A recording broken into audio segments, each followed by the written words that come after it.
La hora de Maquiavelo.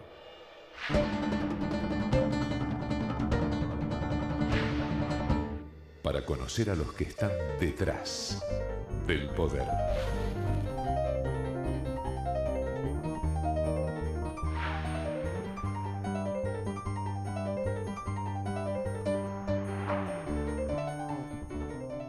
Hola, ¿qué tal? Buenas noches, bienvenido a esta nueva hora de Maquiavelo. Bueno, usted ya sabe que en este espacio estamos tratando de mostrarle desde hace ya más de 12 años cómo trabajan los maquiavelitos, que los llamamos, por supuesto, simpáticamente, ¿no? Que no son otra cosa que asesores de políticos, de empresarios, encuestadores. En esta hora de Maquiavelo nos vamos a hacer fundamentalmente dos preguntas. Una, todo el mundo dice que va a haber segunda vuelta, porque no hay nadie que descolle demasiado en las encuestas de cara a las elecciones de 2015 y la lógica es que, a pesar de que nuestro sistema electoral hace difícil una segunda vuelta, esta sería la primera vez en la historia que en la Argentina podría haber una segunda vuelta, como están acostumbrados, por supuesto, bueno, usted lo vio allí en Brasil, en Uruguay, países donde casi siempre, rige la segunda vuelta, hay casi siempre, porque es muy difícil que alguien tenga el 50%, más del 50% de intención de voto, y nuestro sistema lo hace más fácil. Con 40%, en la diferencia de 10 puntos, ya estás adentro, ¿no? La otra pregunta que nos vamos a hacer es, estuvimos debatiendo en Argentina bastante afortunadamente sobre este horror que es el caso puntual de aerolíneas. Hoy en Argentina hay docenas de aerolíneas. Lo que pasa es que, llama la atención una línea aérea que desde hace 4 años está perdiendo 2, 3 millones de dólares por día. Y la opinión pública, que hasta hace 10 años pedía a los gritos la estatización, la nacionalización de nuestra línea de bandera y qué sé yo, ahora hay mucha más gente que se está planteando la verdad, ¿vale la pena gastar 2 millones de dólares por día? Y la pregunta que nos vamos a hacer es si el péndulo entre el nacionalismo estatista y la opción de privatizar no estará volviendo en la Argentina. Quédate en esta hora de Maquiavelo. La hora de Maquiavelo.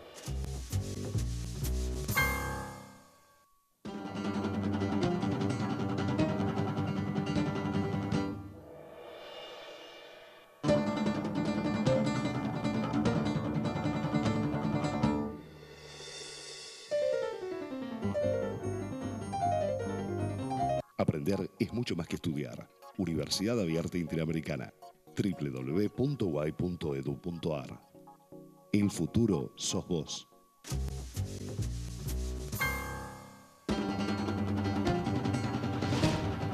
La hora de Maquiavelo.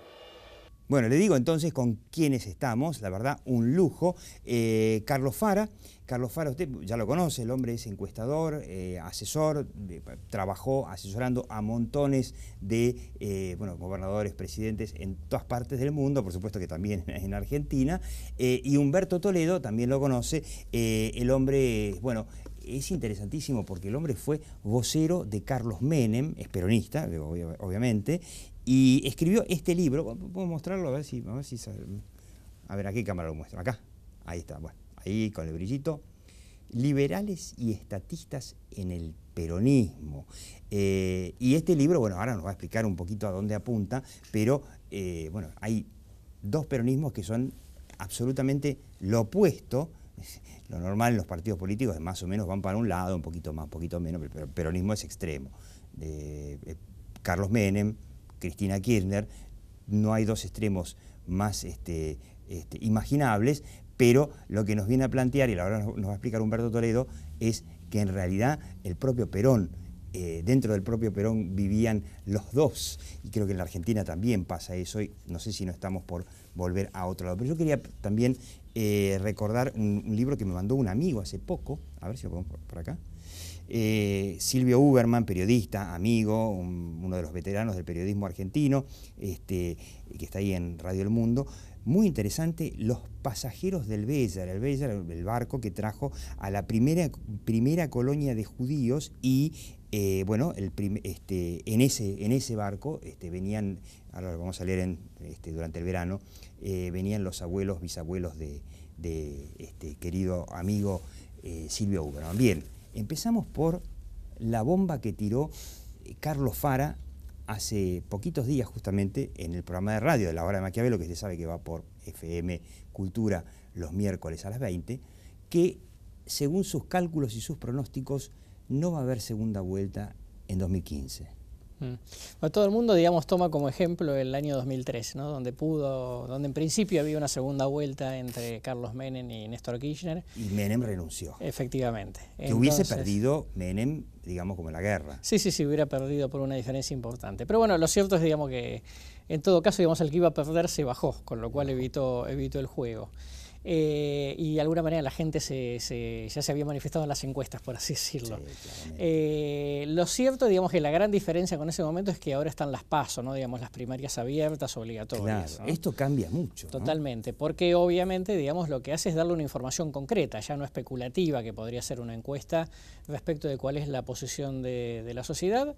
Recordemos, en el 2011, sí, digamos, Cristina había ganado por el 50% en las PASO y después gana con el 54% en la elección general. Todo el mundo diría, bueno, eso no cambia mucho. Bueno, hubo algunos cambios, digamos, entre el resto de los candidatos. Qué resultado raro que fue ese del 2011, donde los dos, los dos candidatos, el peronista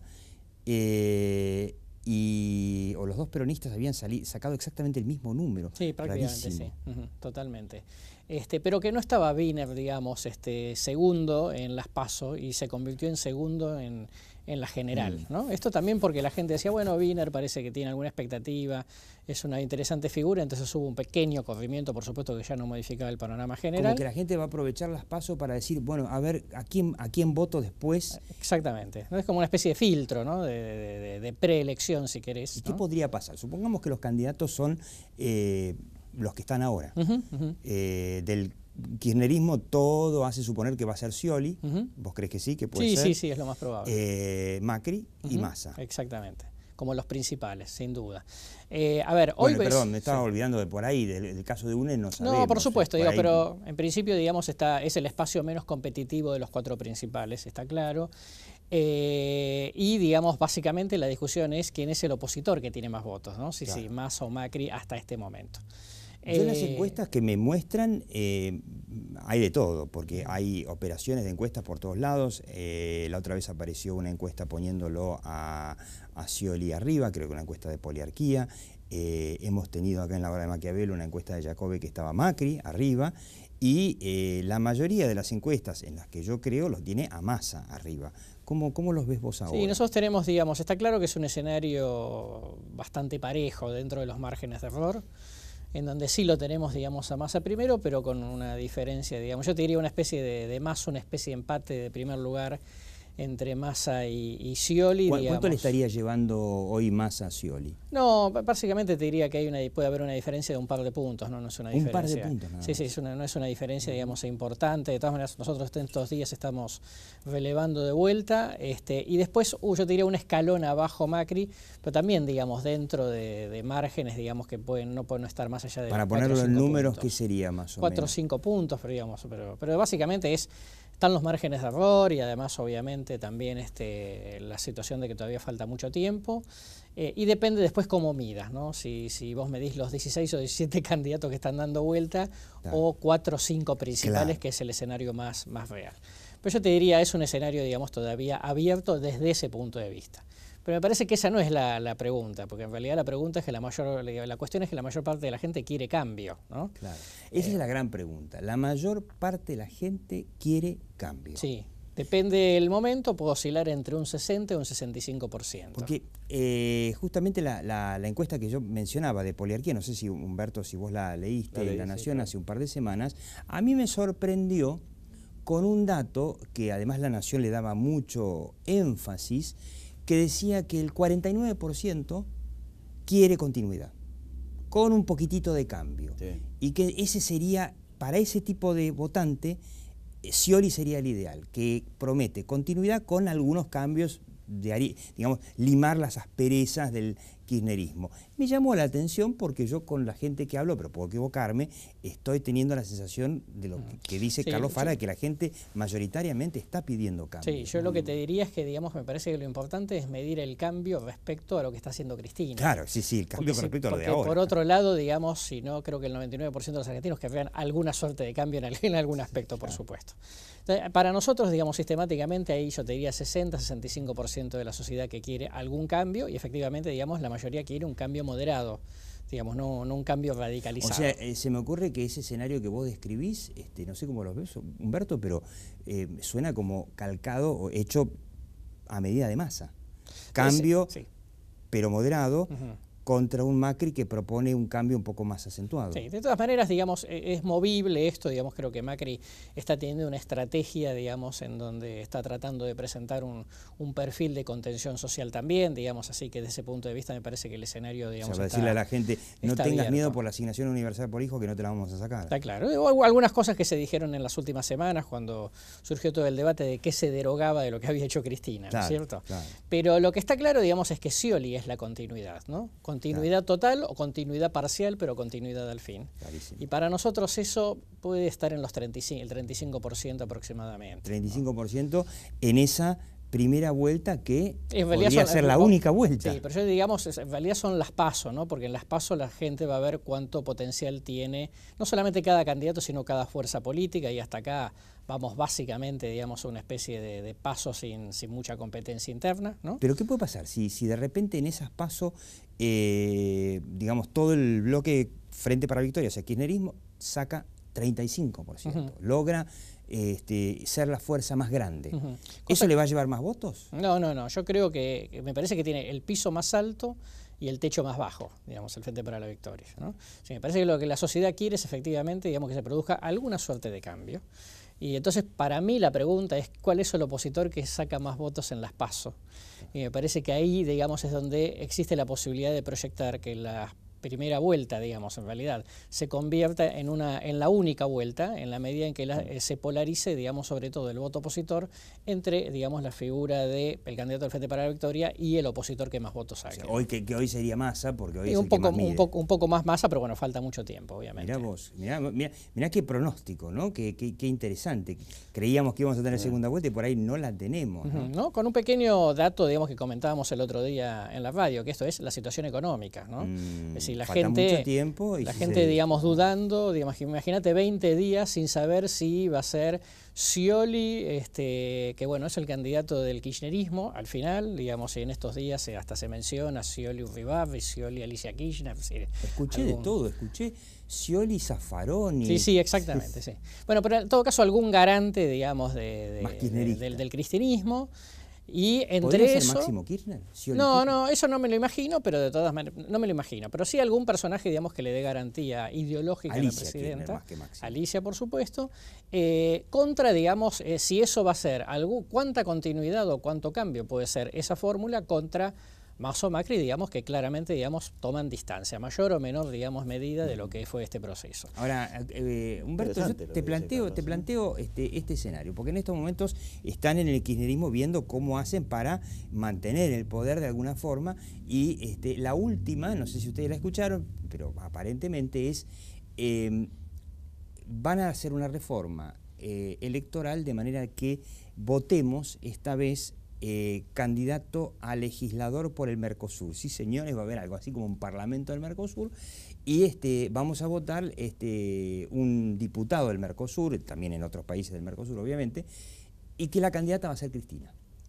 Entonces la reforma lo que va a hacer es que el cuerpo de la boleta del legislador del Mercosur la va a tener a Cristina. Después vendrá Scioli, etcétera, etcétera. ¿Vos cómo lo ves? No, primero, lo que dice Carlos Fara es apasionante casi. El tema de la política es muy complicado, así que yo no entiendo mucho del tema de la política. Por eso lo escucho, le pongo mucho el oído. Un hombre que estuvo al lado de Carlos Menem durante muchos años. Pero vos sabés que, digamos, en el tema del peronismo no se mete mucho en la vida política. Tiene otros objetivos. La administración pública, la conducción, el liderazgo, las relaciones internacionales, pero la vida política es muy ajustada, digamos, quién va, quién viene, si tiene 2 puntos más, 2 puntos menos. Ahora, ¿cómo lo ves? Es un poco, digamos, es tan complicado. ¿Se imaginan de repente? ¿Sabés que nosotros los peronistas, qué decimos nosotros? Que todos son peronistas. Muy complicado la política. Para los peronistas todos son peronistas. Muy Salvo los gorilas, por supuesto que no lo son. Ahora, antes de ir a un corte, ¿se imaginan de repente un vuelco electoral porque hay que imaginarse el cuarto oscuro y donde de repente, a pesar de que no tiene reelección como presidenta, va a estar la presidenta Cristina Kirchner encabezando la boleta del partido del peronismo Frente para la Victoria? Sí, yo creo que ¿Mejoran las chances? Yo creo que el kirchnerismo ha tensado mucho la cuerda en la sociedad y entonces ha generado, digamos, 2 polos muy marcados. Un polo del 30 y pico %, que es el que dice Carlos, que yo creo que efectivamente es así, pero hay un 65% que si llega a haber segunda vuelta, porque además, el kirchnerismo es el gran fracaso. El gran fracaso es el kirchnerismo. Mirá lo que pasa con todo, la infraestructura. Bueno, sí. Cuando Kirchner asume, con un billete de 100 pesos, compraba 50 kilos de pan. Sí, hoy creo Costaba que 2 pesos el kilo de pan. Hoy con el mismo billete de 100 pesos, 2 o 3 kilos, ¿no? Comprás 4 kilos. Kirchner tuvo 53.000 millones de dólares de reserva en el Banco Central. Sí, hoy no estamos, hoy tiene, no estamos claros cuánto. Hoy tiene 27, 28, sí. 30 querés. No queda claro. 30 no querés, queda claro. O menos. Es el gran fracaso. Entonces la gente va a apostar al gran fracaso. Claro, esa es la pregunta. Vamos a un corte, pero yo recuerdo que en la elección de medio término del año pasado ya se hizo algo por el estilo. Cristina encabezaba en los spots publicitarios, no en las boletas, por supuesto, en los spots publicitarios, Cristina encabezó todas las campañas de las PASO, sobre todo la que vimos muy fuerte aquí fue la de Insaurralde, que ahora se casó con Jessica Sirio, ¿no? En donde, bueno, aparecía un Insaurralde apenitas ahí al final del spot, y era todo, vota a Cristina, pero para votar a Cristina tenés que votarlo a Insaurralde. Y no le fue bien. En las PASO creo que el resultado fue bastante decepcionante. Tanto es así que después la campaña publicitaria de Martín Insaurralde fue Martín Insaurralde, ¿no? Y bueno, y algo mejoró con esa campaña, fue más digna la derrota, digamos. Pero vamos a un corte, me interesa mucho saber si hay un péndulo en la sociedad que volvió otra vez al privatismo. Ojalá, ¿no? Ahí venimos. La hora de Maquiavelo.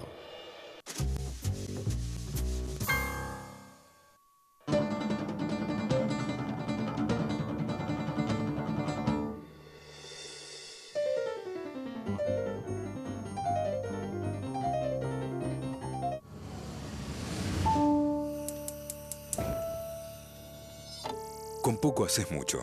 Haciendo un uso eficiente del gas, podés reducir los gastos de tu casa. Es tu decisión. Encontrá más consejos en metrogas.com.ar. ¿Sabías que en la legislatura podés visitar el vestidor de Evita, tal cual lo usaba? Legislatura de la Ciudad Autónoma de Buenos Aires. Monumento Histórico Nacional. Tu voz en la ciudad.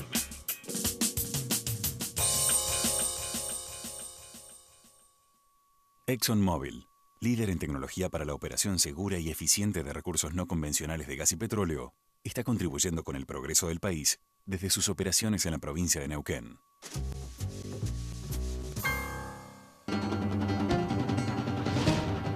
La hora de Maquiavelo.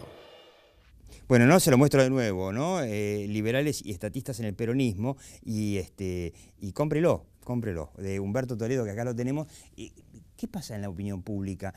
¿Se vuelve a instalar esto de que este Estado no va? Yo soy de la opinión de que este Estado no va más. O sea, el kirchnerismo lo que hizo fue inflar el Estado de una manera bestial. Aerolíneas es solamente un caso, por ahí el más escandaloso, pero todo el Estado argentino no da más y por eso tenemos 40, 50% de inflación y se ha convertido en un Estado inviable.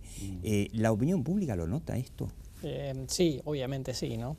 Pero te diría que respecto de cuál es la demanda de la sociedad, un poco me parece muy bueno el título del libro de Humberto, porque me parece que si uno tuviera que citar a Perón diría todo en su medida y armoniosamente, digamos. O sea, ni tanto estatismo ni tanto liberalismo. Ni tanta apertura, ¿no? Me parece que es básicamente eso. Yo te diría, es más, quizá volviendo, digamos, al 97-99 cuando triunfó la Alianza, ¿no? Es decir, hay demasiado mercado, pongamos un poco de Estado. Acá hay demasiado Estado, pongamos un poco de mercado, digamos, ¿no? O sea, que hay un péndulo, pero que no volvió como antes. Ahora, es impresionante. ¿Hay en el mundo, Humberto Toledo, un partido que haya sido en 50 años o 70 años, no sé, 70 años, que haya ido del estatismo al privatismo, de vuelta al estatismo y ahora quién te dice otra vez al privatismo? Bueno, a mí me llamó mucho la atención y fue la primera vez que lo vi hace como, bueno, muchos años.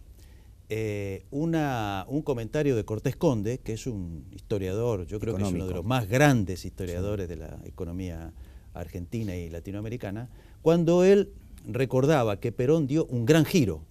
El mismo Perón. Entre 50 y 51 da un gran giro. ¿Pero por qué da un gran giro? Porque se dio cuenta que no funcionaba el estatismo. Sí, sí.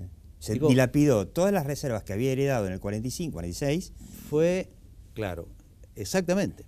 En realidad, vos podés ver esas reservas en edificios, obras hidroeléctricas, y después el tema de los trenes, porque no le podía cobrar a los ingleses porque la libra era inconvertible. Entonces dijo, bueno, cobrémosle con los trenes, ¿sí?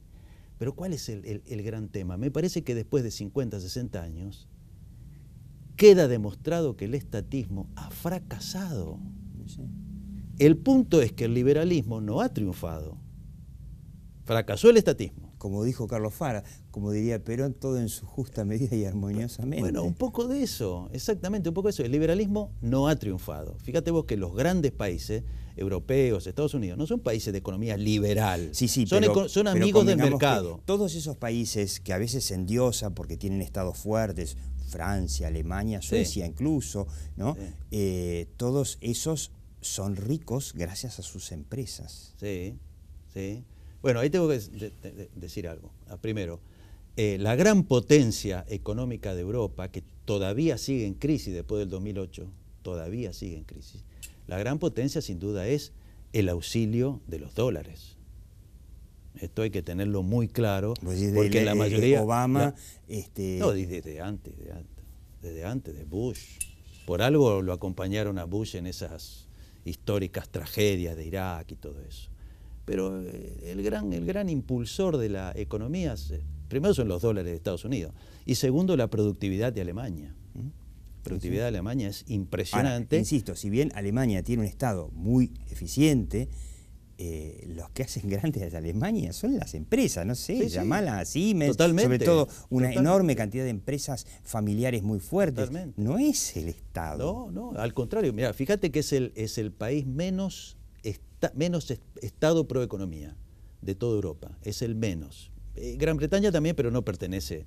Los ingleses sé que no están en el euro. Bueno, los alemanes tienen Estado grande, hay que recordar. En Alemania la educación es fundamentalmente estatal, la salud es fundamentalmente estatal, claro. El Estado es muy grande. Pero es eficiente.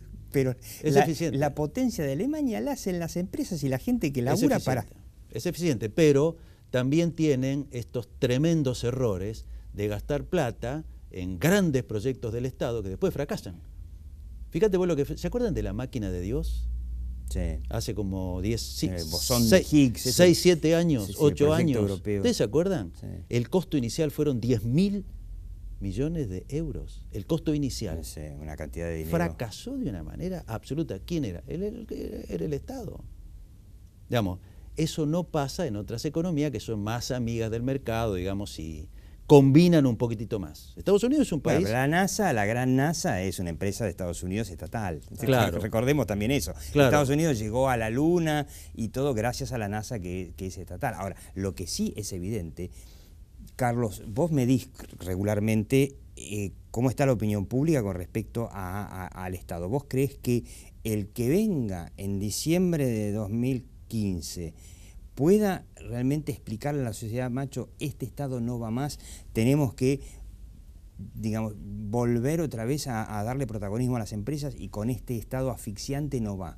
Que la gente lo pueda entender y que pueda acompañar eso, o el argentino es irremediablemente, se volvió irremediablemente estatista. No. Yo te diría que en realidad, digamos, lo que viene por ahí está más cerca de la matriz cultural promedio, ¿no?